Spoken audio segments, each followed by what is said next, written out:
Olá, meu irmão, olá, minha irmã, seja muito bem-vindo a esta homilia dominical, na qual nós contemplamos e mergulhamos ainda mais no mistério de Jesus Cristo, da sua paixão, morte e ressurreição. E hoje nós estamos refletindo o Evangelho dos discípulos de Emaús.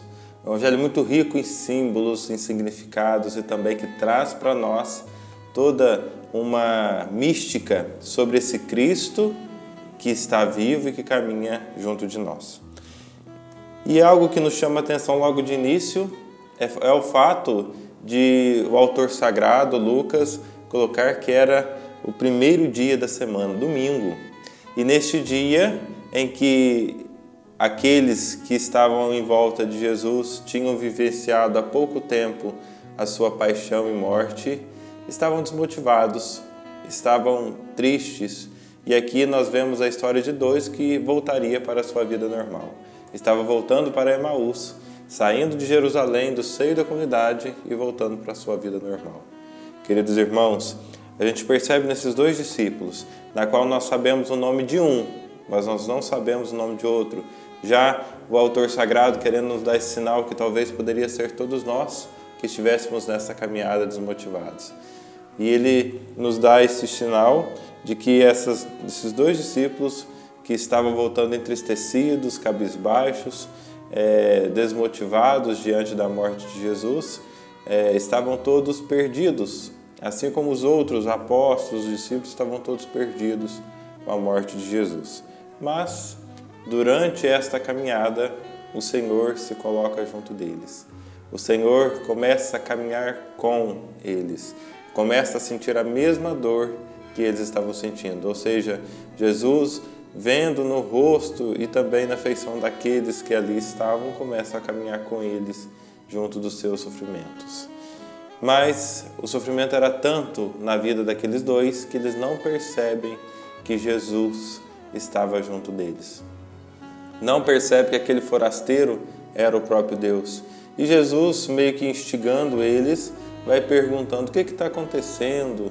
O que houve na vida de vocês em Jerusalém neste período? E eles, meio que com o coração endurecido, vai falar: você não é o único forasteiro que não sabe o que aconteceu em Jerusalém nesses últimos dias. E Jesus, com muita paciência, vai ouvindo o desabafo daqueles dois, e também naquela caminhada Jesus começa a explicar a palavra. Queridos irmãos e irmãs, é através da palavra, através da anamnese, de fazer memória, que Jesus vai resgatando novamente no coração daqueles dois a esperança que eles tinham perdido. E conforme a caminhada vai acontecendo, chega-se o momento de parar, deles pararem, deles fazer uma pausa para o descanso, já que caminhar à noite era muito arriscado naquele tempo. E Jesus finge que vai continuar a caminhada. Jesus, queridos irmãos e irmãs, não entra na nossa vida por um acaso, não entra forçado, é necessário que nós o convidemos para que ele entre. E é isso que acontece.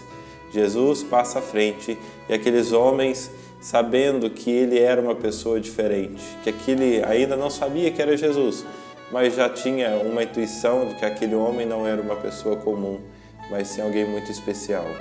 Eles o convidam para permanecer. Fica conosco, porque é tarde e a noite já vem chegando. E é neste momento, queridos irmãos e irmãs, que eles fazem o convite, que Jesus se põe à mesa com eles e parte o pão, que tudo vem na memória. Todas as vezes que eles estavam juntos, todas as vezes que Jesus ensinou, todas as vezes que Jesus teve presente na vida de cada um, no partir do pão, no gesto simples, mas que aconteceu muitas vezes na vida daqueles discípulos, é que eles reconhecem de fato que é o Senhor que está junto deles. Que aquele que tinha ressuscitado, que eles tinham ouvido alguns rumores, mas que não deram muita atenção, que não foram maior do que as suas frustrações, é aquele Deus que se faz presente junto deles. Mas imediatamente este Jesus some, porque a partir do momento que nós conhecemos o Senhor, que está vivo e dentro de nós, não precisa mais dele se fazer presente no sentido de figura, de imagem ou de pessoa. E aí que vem o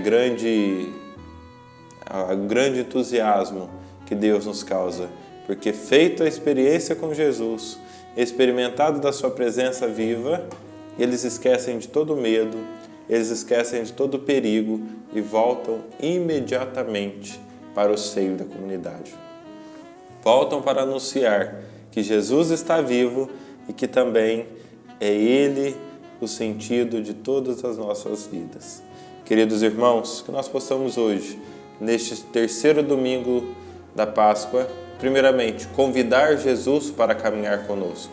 Segundo, fazer da nossa vida uma experiência íntima com o Senhor.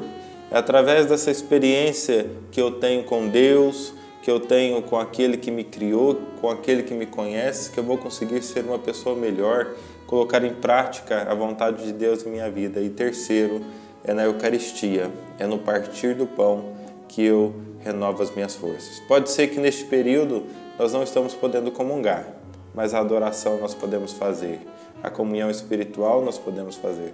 Que façamos então essa experiência íntima com o Senhor através da Eucaristia. Que Deus, na sua infinita bondade, possa nos abençoar e nos auxiliar na nossa caminhada de fé, diante da humanidade que temos, diante das pessoas que necessitam, bem como também diante da nossa intimidade com Ele, que tanto nos quer junto dEle e no seio da comunidade. Abençoe-vos o Deus Todo-Poderoso, Pai, Filho e Espírito Santo.